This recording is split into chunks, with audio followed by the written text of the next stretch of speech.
Kada su u pitanju recenzije proizvoda, obično sam ja onaj koji firme pita da li mogu da mu daju nešto na test.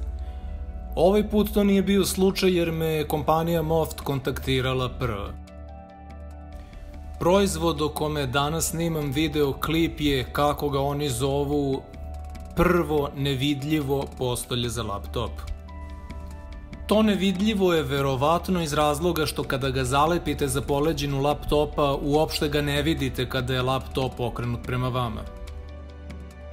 A isto tako i kada ga namestite i stvarno izdignete laptop na njega. Samo postolje je izrađeno od nekog sintetičkog materijala koji je gumiran sa strane koja dodiruje vaš laptop, a oni garantuju da ćete moći da ga odlepite i zalepite ponovo više od nekoliko stotina puta. Strana koja kada je postolje sklopljeno dodiruje laptop je gumirana iz razloga da vam kada ga otvorite i stavite na postolje jednostavno ne bi klizilo po stolu.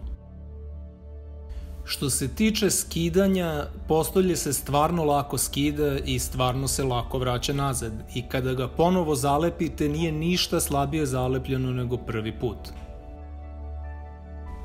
A kada laptop izdignete na njega i otvorite ekran, stvarno ne možete da vidite postolje koje se nalazi na njegovoj poleđini.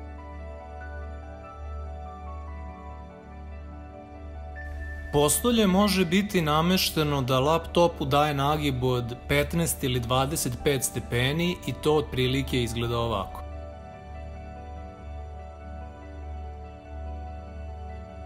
A u realnom radu ovako. I moram da priznam da sam se navikao relativno brzo. Samo imajte u vidu da ako agresivno kucate sa obe ruke, postolje neće biti toliko stabilno kao da je u pitanju puno postolje od plastike. Ipak je ovo tanko i mekano postolje na razvlačenje. Za kraj mogu da kažem da iako nisam ništa puno očekivao od ovog postolja, ispostavilo se kao jako korisno.